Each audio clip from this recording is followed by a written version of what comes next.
Welcome to episode 11 of Create Above and Beyond. In the last episode, we finished making up an automation to do infernal mechanisms behind me.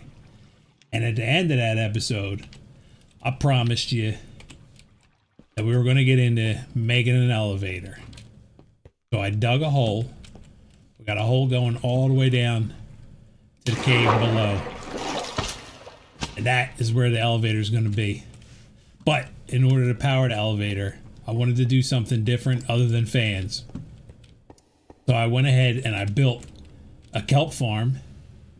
We're going to put a bunch of furnace engines, 6 of them, on here to give us hopefully enough rotational force for the rest of the pack. That's the plan, at least. I filmed some video of building this kelp farm, but the files got corrupted. So let me give you a quick breakdown, if I can get up here, of how this thing works. Kind of the same mechanics as what we used in the last episode. I have a gantry shaft with a gantry crane, and then harvesters on here. Kelp grows in here. This runs back and forth, kills fish, but it also harvests kelp. And when it harvests the kelp, it puts it in this portable storage interface from that one. That kelp drops down into this box, and then I have a belt here that's going to pull out. We'll put a brass tunnel here, and that'll split it. So it'll send one that way and one that way. And then we'll have brass tunnel here, loading that one, brass tunnel here, loading that one, and then this one will load right in here. So at the moment, I'm only going to power up half of this. So that's why I have it set up like this. Because my goal is to get this first one running and have this first furnace engine power everything here. Get the belt spinning the correct way, and also use the power from this for the elevator that we're going to work on in today's episode. But I wanted to give you a breakdown of how this is all going to work before I go making it look janky with gears and everything else involved in here. So the kelp drops down into the furnace. That's what's going to get burnt to rotate the furnace engine. And then that turns into dried kelp. It's going to drop down here onto this belt. Boom, it's going to get sucked into this basin. And then a mechanical press, once there's 9 pieces in here, will crush it down into a dried kelp block. We'll pull that back out the back here and send it back up into the furnace. And it'll get loaded in the bottom here, and that's what's going to burn the kelp for eternity. I have all 6 of these set up to do the same thing. So now I just got to work on getting furnace engines and flywheels made up. Let me get this thing rocking, get these belts spinning the correct way, and then I'll bring you back and we'll start messing with this elevator. So the elevator I'm going to have come down here. It's only going to be 2 floors for now. Bottom down there. And then up here at the top. And what I'm thinking for the elevator is I want to add some more redstone contacts to it. And then we'll have like some kind of door system here that when the elevator arrives to the top, boom, the doors will open. Whether it's sideways, up, down, I don't know how I'm going to set it up just yet. And I'll do the same thing at the bottom. So when you ride the elevator down, boom, the doors will open and you'll see our cave. Should be cool. Stick around, check it out. Alright, got the mechanics of all of this figured out and everything is working properly. This flywheel is generating 16,384 stress units. So in comparison, this big fan that I have here that's powering the iron farm, this thing makes a 3,072 stress units. So now you see the benefit of using a flywheel. You don't have to use kelp. I just think kelp's cooler for whatever reason. But so I got this all set up, and now I'm taking power from here. I ran it down underground, which will be underground, and I have it geared up 3 times to give this a lot more rotation. Because eventually, when I put the elevator in, it's going to run on that gantry shaft, and hopefully that moves it fast enough up and down. And we're going to control the up and down through this gear shift right here. I have a lever on here just to show you, but eventually we'll power it with a button or a lever that you can hit while you're in the elevator car itself. Using a gantry carriage, I'm going to use these flint tiles and put a redstone lamp in the center with a piece of redstone underneath of it. But we have to glue all this together for it to stay as one while it rides up and down. I'm going to start with this gantry carriage first. Boom, that goes right there. Now we don't need to glue the first piece on here. We can do that. I'm going to put the redstone lamp in the center. Glue. Flint tiles.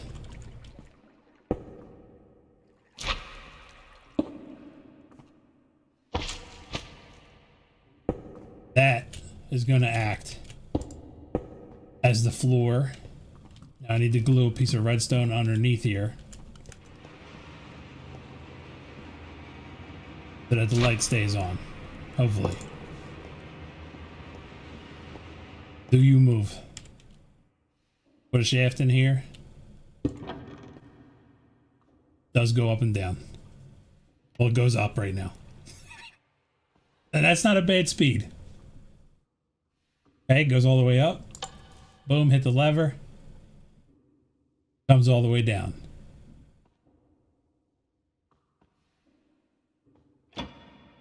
Like it. Sweet, so that all moves. Let's just unpower this again. I want to add a door in the front here, or what I'm calling the front. How we're going to do that. We're going to use sticky mechanical pistons. Some of these, and we're going to need these. So if I put sticky mechanical piston here, here, and here, that'll be the door. Again, we don't need to glue the first piece. I'm going to do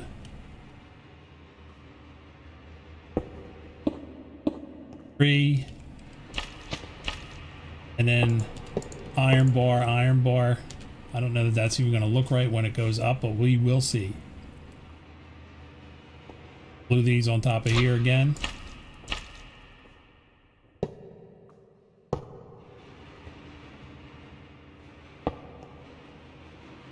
And the last thing needs to be glued on the top. Here it'll be easier.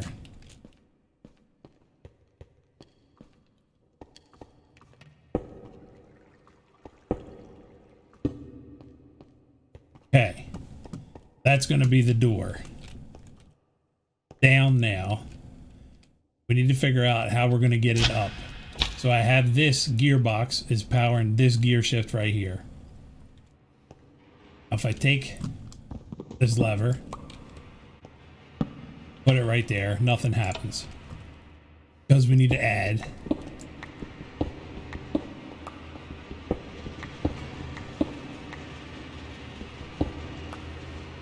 get up there I can. Shafts. What do they call them in here? Piston extension pole. And we want it to go up, what was it, 3 blocks?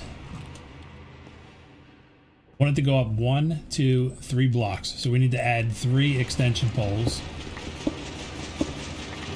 Oh, hello. To this guy.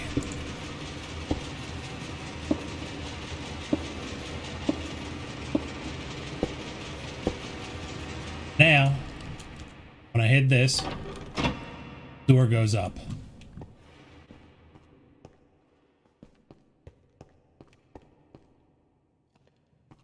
Perfect. And what I want to do is I want to add a redstone contact underneath this elevator floor that's going to power this, what the lever's doing right now.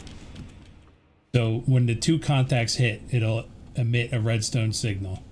And then when the elevator comes down, boom, it'll open the door. Let's check out the speed of the elevator. Make sure that we're happy with how it goes and where it goes to. I can hit this flick this lever, boom, we're going up. The lamp stays on. That's cool. That might be a problem though for the redstone contacts that I want to put underneath the floor. All right, that brings us up perfectly level with this floor. And then I'm going to put a door probably here that's going to open down when this arrives. We can't go back down yet. Only one way. I don't know if this is going to interfere. Let's see what happens. Put a redstone contact glued onto the bottom of that.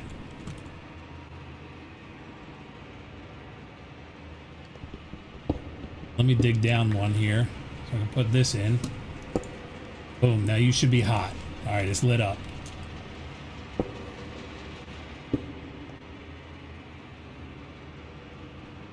We can take this redstone signal that it's going to emit, bring it over.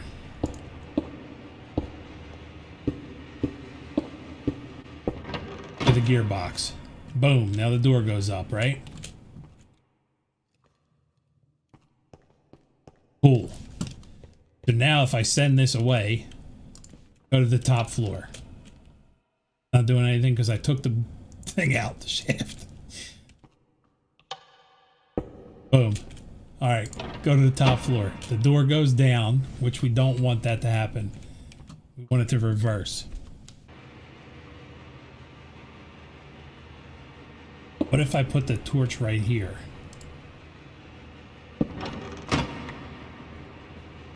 Now they're up, and then when this activates this redstone signal, it should turn this torch off, right?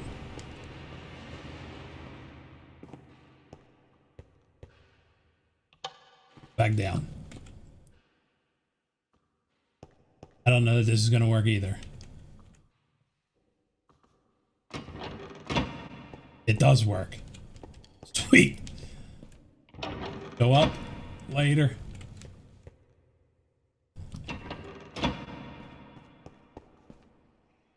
That actually works pretty well. I think it would be cooler though if you hit the button like to go up and then the door goes up, and then once the door's up, boom, then the elevator travels, right? Because right now you come up with the door, which I'm all right with that, but maybe I can figure out how to do it the way I was just talking about, because I think that would be cooler. Because when you come down, that's kind of the effect that you'll get, right? Which I can't show right now because I can't ride it and roll this. But if you notice, the elevator comes down, and then once it arrives, that's when the door opens. Boom. So it would be cool to have it reversed when you're going back up. So if anybody knows how to do that, let me know in the comments down below. The powered latch. I'm going to do basically the same setup that we did with this, except it's going to be controlled by a button each floor. So I do this. It's going to look kind of janky, I think, for now, but we'll figure. Perfect. The cobblestone down there. Let's do cobble. We need a button.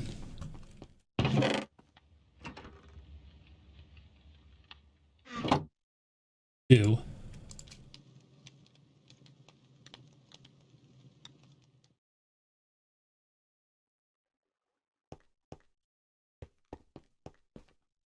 If I put a button there, this should take me downstairs.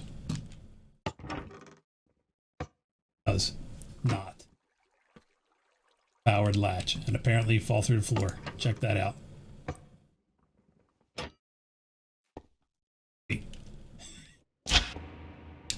So if I put the powered latch here,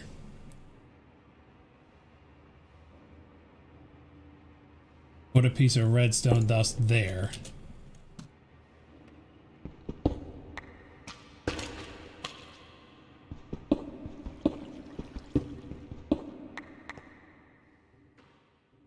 Put a redstone link with the top signal right here. Cobble. Hit it with a wrench. You're the receiver. Now we need to go back up there. I took the scaffolding down, of course. Hit that button and see if it works. All right, so now that that switch is downstairs, you should be able to tell this, go down, and it should stay on, going down.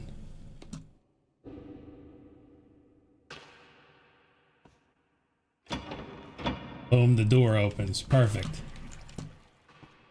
Now we need to tell it when we want to go up.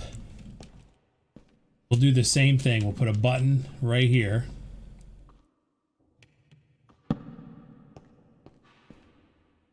I could just use the redstone control or redstone link because I have it. I'm going to put the redstone link right here. We're only going to do one cobble for the up. Then if I put the redstone link right here,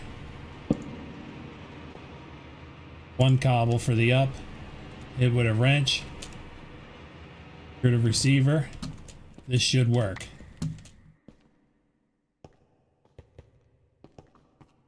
Want to go up.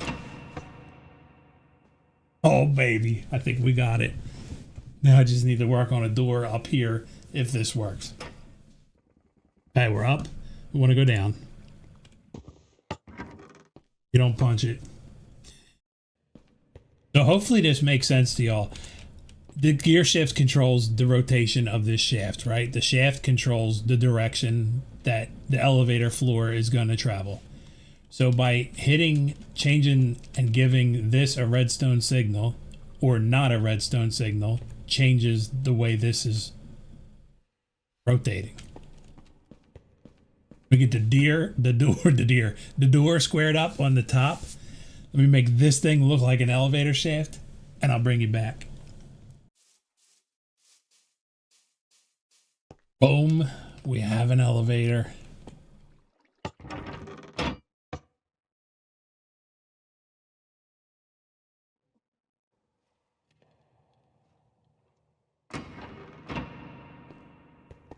Pretty cool.